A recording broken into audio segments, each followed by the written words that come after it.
আলিয়া বিশ্ববিদ্যালয়ের park circus ক্যাম্পাসের সামনে যে মাঠ রয়েছে দেখতে পাচ্ছেন ঘেরা, এই মাঠে কিন্তু আজকে বোর্ড লাগানোর জন্য পিডব্লিউ দপ্তর থেকে লোকজন এসেছিলেন। কারণ আর কিছুদিন পরেই এখানে হোস্টেলের কাজ শুরু হবে। কারণ 2020 সালে যখন মুখ্যমন্ত্রী মমতা বন্দ্যোপাধ্যায় এই জমিকে, এই যে আলিয়া বিশ্ববিদ্যালয়ের যে জমি, সেই জমিকে রীতিমতো একেবারে মেডিকেল কলেজকে হস্তান্তর করতে চাইছিলেন, তখন আলিয়া বিশ্ববিদ্যালয়ের পড়ুয়ারা দীর্ঘ প্রায় 1 বছর ধরে আন্দোলন করেন। তারা বলেছিলেন রক্ত দিলে রক্ত দেব, কিন্তু আলিয়ার জমি দেব না। এবং সেই আন্দোলনের পর রীতিমতো এই জমিটি, যে আলিয়া বিশ্ববিদ্যালয়ের যে জমি, সেখানে আলিয়া বিশ্ববিদ্যালয়ের শিক্ষকদের জন্য কোয়ার্টার, খেলার মাঠ এবং আলিয়া বিশ্ববিদ্যালয়ের পড়ুয়াদের জন্য হোস্টেল হওয়ার কথা ছিল।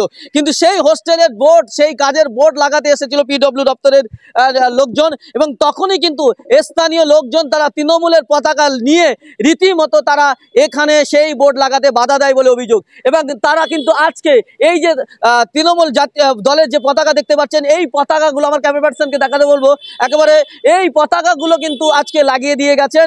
এবং রীতিমতো আলিয়ার যারা অথরিটি এসেছিলেন এবং পিডব্লিউডি দপ্তরের যারা লোকজন এসেছিলেন, তাদের সঙ্গে কিন্তু রীতিমতো ধস্তাধস্তি হয় লোকাল তৃণমূলের লোকজনের সঙ্গে, রীতিমতো হাতাহাতি হয়ে যায় পরিস্থিতি। এই যে আলিয়া বিশ্ববিদ্যালয়ের যে পার্ক সার্কাস ক্যাম্পাসটা দেখতে পাচ্ছেন, এই যে পার্ক সার্কাস ক্যাম্পাসে, সেই পার্ক সার্কাস ক্যাম্পাসে হাজার হাজার ছেলেমেয়েরা পড়াশোনা করে। বিভিন্ন রাজ্যের বিভিন্ন জেলা থেকে, বিভিন্ন প্রান্ত থেকে ছাত্রছাত্রীরা তারা আসেন এবং এই যে আলিয়া বিশ্ববিদ্যালয়ের যে ক্যাম্পাস, সেই ক্যাম্পাসে তারা পড়াশোনা করেন। এবং তাদের জন্য এখানে ইউনিভার্সিটির পিছনে গার্লস হোস্টেল রয়েছে, কিন্তু এখানে কোনো বয়েজ হোস্টেল নেই। তাই এই ইউনিভার্সিটির সামনে যে জমিটা, ইউনিভার্সিটির জমি, সেই জমিতেই বয়েজ হোস্টেল এবং এখানকার প্রফেসরদের জন্য যে কোয়ার্টার, সেই কোয়ার্টার হওয়ার কথা। এবং সেখানে খেলার মাঠ, আলিয়া বিশ্ববিদ্যালয়ের ছাত্রদের জন্য, ছাত্রছাত্রীদের জন্য সেই খেলার মাঠ, সেই কাজ একেবারে সরকারিভাবে শুরু হবার কথা। এবং তার জন্য আজকে পিডব্লিউ ডিপার্টমেন্ট থেকে বোর্ড লাগাতে এসেছিল, আলিয়া বিশ্ববিদ্যালয়ের অথরিটিদেরকে ডেকে নিয়ে গিয়েছিল এবং আলিয়া বিশ্ববিদ্যালয়ের পড়ুয়ারা যারা, তাদেরকে নিয়ে গিয়েছিল।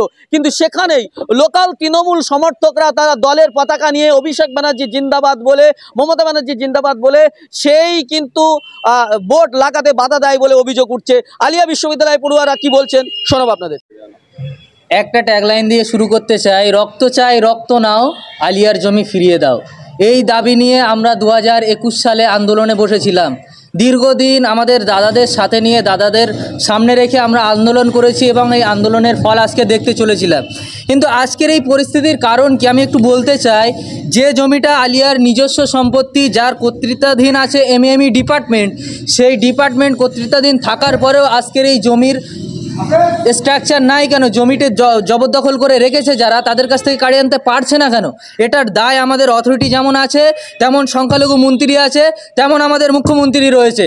কারণ আজকে যে বিক্ষোভটা হলো আপনারা দেখেছেন, সেখানে তারা বারবারই বলছিল 2009 সালে, 2011 সালে দুটো বিভ্রান্তি আছে, কিন্তু তারা বারবারই বলছিল মমতা ব্যানার্জি এই মাঠে এসে বলে গেছে এই মাঠ কাউকে দিব না, তোমরা এখানে বসে থাকবে, রাত্রে আড্ডা মারবে, নেশা করবে, কি করবে সেটা বড় কথা নয়, তোমরাই জবরদখল করে রাখবে।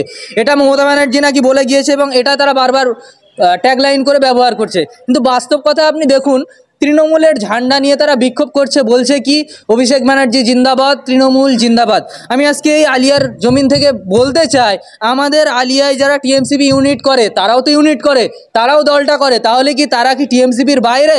তাদের কি অধিকার নেই হোস্টেল পাওয়ার? যারা প্রত্যন্ত গ্রাম থেকে উঠে আসে, তাদের কি থাকার জায়গার সম্মান একটুকু নাই? আলিয়ার নিজস্ব সম্পত্তির উপরে কি তারা থাকতে পারবে না? তাহলে যে টিএমসি ছেলেরা, আলিয়ার ছেলেরাও টিএমসি করছে, তারাও টিএমসি করছে, তাহলে তৃণমূল দফতরকে এটা ক্লিয়ার করতে হবে তারা কোন ফরে রয়েছে। শিক্ষিত ছাত্রদের পাশে রয়েছে, গরিব নির্ভীক সংখ্যালঘুদের পাশে রয়েছে, না ওই সমস্ত যারা জবরদখল করে রেখেছে তাদের পাশে রয়েছে? এটা যেমন তৃণমূল দফতরকে স্ট্যান্ড ক্লিয়ার করতে হবে তারা কাদের পাশে রয়েছে, তেমনি আলিয়া বিশ্ববিদ্যালয়ের যারা টিএমসিবি করছে তাদেরকেও স্ট্যান্ড ক্লিয়ার করতে হবে যে তারা এই অরাজকতার বিপক্ষে দাঁড়িয়ে আলিয়ানদের সাথে রয়েছে, না তাদের দলে যারা ওই বহিরাগতরা ঢুকে রয়েছে তাদের সাথে রয়েছে। আমি আজকে দুটো পয়েন্ট উপস্থাপন করছি, দুটো স্ট্যান্ডই ক্লিয়ার করতে হবে। এবং আমি আহ্বান জানাবো, যেভাবে আমাদের দাদারা আমাদের পথ দেখিয়ে দিয়েছে, 2021 সালে সিএনএমসির হাত থেকে আমাদের জমিকে রক্ষা করেছে, আমাদের লড়াই করে আমাদের জমিকে ফিরিয়ে নিয়ে এসেছে, এবং সেই দাদারাও ট্যাগলাইন করেছিল রক্ত চাই, রক্ত নাও, আমাদের জমি ফিরিয়ে দাও।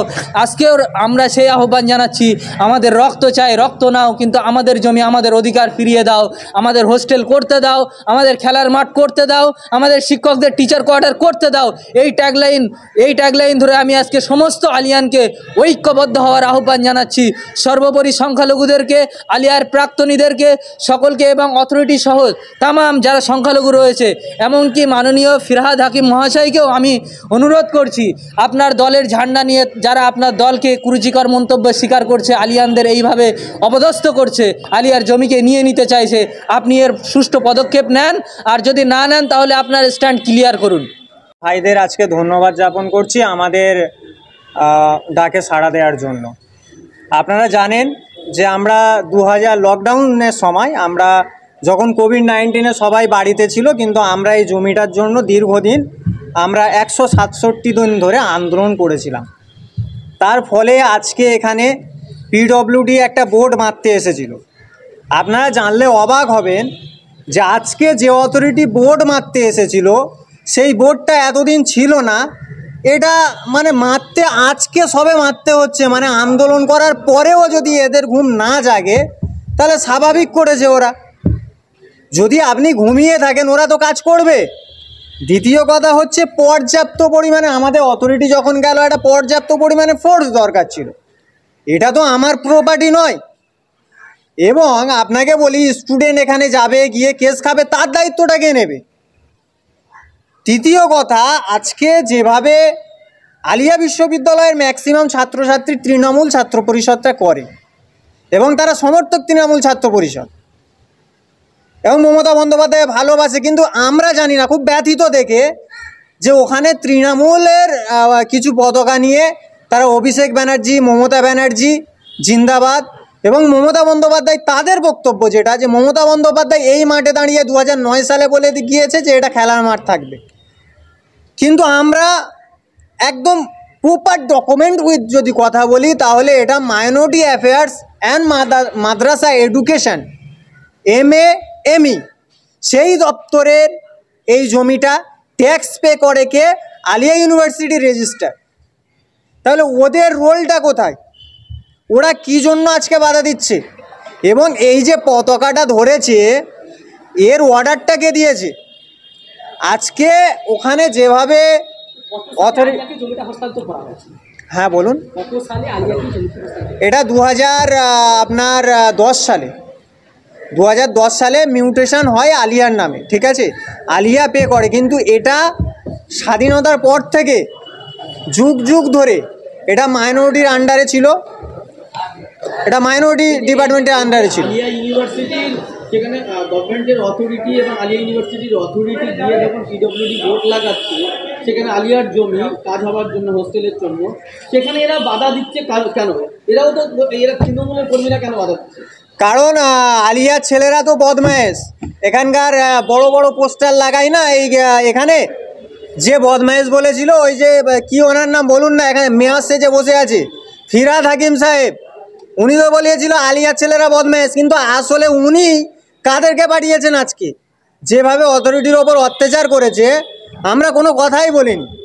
এবং আমি অন স্পট একদম লাস্টে গিয়েছিলাম, তখন দেখছিলাম আমাদের বোর্ডগুলো পা দিয়ে মারিয়ে মারিয়ে ভেঙে দিচ্ছিল। সত্যি খুব খারাপ লাগছিল যে একটা শিক্ষা প্রতিষ্ঠানের বোর্ডকে কিভাবে এইভাবে লাথি মেরে মেরে ভাঙা হচ্ছে। এবং আলিয়াকে মা তুলে বাপ তুলে ছেলেদের মেয়েদের হুমকি, 1 ইঞ্চি জমি ছাড়বো না। আপনার ভালোভাবে দেখবেন ভিডিওতে এগুলো আছে, কিন্তু সেই ভিডিও আপনি চালাতে পারবেন না, আর যদি চালান আপনি, আপনার উপরে কেস আসবে। এতটুকু কথা বলে দিই। বলছি যে আলিয়ার জন্য হোস্টেল হবে, তৃণমূল লোকজন বাধা দিচ্ছে, তারা কি শিক্ষা প্রতিষ্ঠানের ভালো চায় না? এখন শিক্ষা প্রতিষ্ঠানে কে ভালো চায় কে মন্দ চায় আমরা তো জানি না। আমরা তো শুধু বেকার ছেলে। আমি B.Ed কমপ্লিট করেছি, আমি একটা বেকার ছেলে, তো আমি যা কিছু বলবো সেটা কি হবে? আজকে যেভাবে বিভিন্ন কলেজের পরিবেশ থেকে শুরু করে আপনি দেখতে পাবেন, এই কয়েকদিন আগে যে সাউথ সিটি কলেজে যে ঘটনা ঘটলো, শিক্ষার পরিবেশ কোথায়? শুধু কি তৃণমূলই দায়ী? মহিলা কমিশন কি করছিল? যখন একটা লেটার করা হয় তখন মহিলা কমিশন আসে, তো আমাদের আলিয়াতে অনেকবার এসেছে, কটা বিচার পেয়েছে? কটা বিচার কেন্দ্রীয় মহিলা সমিতি থেকে যারা আছে মহিলা কমিশন তারা দিয়েছে। শুধুমাত্র একার পক্ষে আঙুল তুলে সোজা করা যায় না, আপনাকেও সোজা হতে হবে, মিডিয়াকেও সোজা হতে হবে, ছাত্রকেও সোজা করতে হবে। আমি কালকে গিয়ে পতাকা নিয়ে যদি আমি উল্টোপাল্টা করি তার দায় কি দল?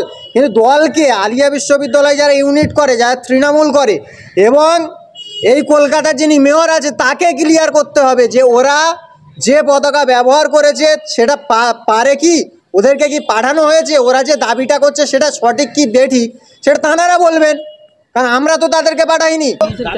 এটা আটকে দিয়েছি, এটা ওয়াকআপ প্রপার্টি, এটা ওয়াকআপ প্রপার্টির মধ্যে এটা আলিয়া ইউনিভার্সিটি নিজেরটা বলতে চাইছে কি এটা আমাদের, ঠিক আছে, বলতে পারছেন এটা আমাদের, কিন্তু এটা আমাদের হতে দেবো না। কিন্তু এই মাঠটাতে আমরাও বলছি এটা খেলে, এটা আলিয়া ইউজ করে, আমাদের কোনো আপত্তি নেই, কিন্তু এর মধ্যে কোনো প্রজেক্ট হবে না, আমরা কোনো প্রজেক্ট করতে দেবো না। আলিয়া ইউজ করতে পারে, এই মাঠের মধ্যে 4 জনের জড়িয়ে আছি আমরা, একটা ন্যাশনাল মেডিকেল কলেজ, আলিয়া, কারা গভর্নমেন্ট স্কুল, তারপরে আমরা লোকাল পাবলিক, ঠিক আছে, এই 4 জনে আমরা স্পোর্ট করি এখানে, স্পোর্ট খেলি এখানে, ঠিক আছে। আলিয়াও খেলতে আসে এখানে, কারা গভর্নমেন্টও খেলতে আসে, বাচ্চারা খেলতে আসে, তারপরে ন্যাশনাল মেডিকেল কলেজও খেলতে আসে, ঠিক আছে। যদি আলিয়া নিজের এটাকে নিয়ে নেবে, নিজের প্রজেক্ট করবে, তাহলে আমরা 3 জন আমরা চলে যাব, আমরা খেলতে পারবো না। তো আমরা কোথায় যাবো খেলতে? আমরা বক্তব্য গভর্নমেন্ট প্রপার্টি, লেডিস পার্কও আছে, গভর্নমেন্ট প্রপার্টি পার্ক সার্কাসও আছে, আপনি সেখানে যে আপনি প্রজেক্ট করেন, আপনি ওয়াকআপ প্রপার্টিতে কেন করতে আসবেন? সেটা আমার আলিয়ার ছাত্রদের দাবি যে ওদের জন্য এই জমিটা বরাদ্দ, ওদের হোস্টেলের জন্য। নিশ্চয়ই আলিয়া বলতে চাইছে ওরা স্পোর্টও খেলবে না। অ্যাকচুয়ালি সব স্কুলে, সব ইউনিভার্সিটির মধ্যে একটা মাঠ থাকে, তাই তো? এখানে কোনো মাঠ নেই, ইউনিভার্সিটিতে কোনো মাঠ নেই। আপনি ডনবক্সে চলে যান, পিছন দিকে মাঠ আছে, তারপরে আপনার মহাদেবী বিল্লাতে মাঠ আছে, ফ্র্যাঙ্ক আনবুদি, সব বড় বড় স্কুলে মাঠ আছে। আমরা চাই আলিয়া মাঠের মতন ইউজ করে, স্পোর্টের জন্য ইউজ করে, কিন্তু কোনো প্রজেক্ট করতে দেবো না, কোনো বিল্ডিং করতে দেবো না, সেটা আমাদের বক্তব্য। রাজ্যের বিভিন্ন জেলা থেকে ছাত্ররা এখানে পড়াশোনা করে, তাদের হোস্টেলের জন্য নাকি এই জমিটা বরাদ্দ? হ্যাঁ, নিশ্চয়ই অনেক ছাত্ররা বাংলা সাইডে, গ্রাম সাইড দিয়েছে এখানে করে, সেজন্য এখানে প্রজেক্ট করবে। আমার বক্তব্য এটাই যে আপনি করেন, সেটা আমাদের কোনো আপত্তি নেই। আপনি পাকসারঘাট মাঠে যে করেন, আপনি লেডিস পার্কের মাঠে যে করেন, গভর্নমেন্ট প্রপার্টি তো, আর আপনি ওয়াকআপ প্রপার্টিতে আসবেন কেন? ওয়াকআপ প্রপার্টি নয় এটা আমাদের রক্ত, এটা এই মাঠের জন্য আমরা অনেক কিছু করতে পারবো। সব লেডিসরা এখানে আছে, সব লেডিসদের অসুবিধা, ঠিক আছে। এখানে একটা যদি পুকুর বন্ধ করতে গেলে আইনে আছে, ওর মধ্যে কেস আছে, আপনি পুকুর বন্ধ করতে পারবেন না, ঠিক আছে, আপনি গাছপালা কাটতে পারবেন না, ঠিক আছে, এর মধ্যেও কেস আছে। যবে প্রজেক্ট করবে, পুকুরটাও বন্ধ করবে, তারপরে তো আপনার গাছটাও কাটবে, তারপরে এখানে পাবলিকের অক্সিজেন কি করে নেবে? আমরা তো মরে যাবো। তো আলিয়া সরকারের এগেইনস্টে যাচ্ছি কেন? আমি তো বলছি তো এটা সরকার ইউজ করতে পারে, এটা সব স্কুল। সরকারের এগেইনস্টে যাবো কেন? আমি মমতা বন্দ্যোপাধ্যায় আমি ভালোবাসি, অভিষেক ব্যানার্জিকে আমি ভালোবাসি, তৃণমূল পার্টিকে ভালোবাসি, সরকারে আমি এগেইনস্টে যাবো কেন? আমি তো এক মিনিট আমি তো বলছি আলিয়া সব স্কুলে, সব ইউনিভার্সিটিতে একটা মাঠ আছে, আপনি মাঠের হিসাবে আপনি ইউজ করেন না, সেটা কোনো আপত্তি নেই, কোনো প্রবলেম নেই। আমরা কোঅপারেট করব, আমরা কোঅপারেট করব আলিয়া, আর করি আমরা আলিয়া ছাত্রকে কোঅপারেট করি, ন্যাশনাল মেডিকেল কলেজকে আমরা কোঅপারেট করি, ঠিক আছে।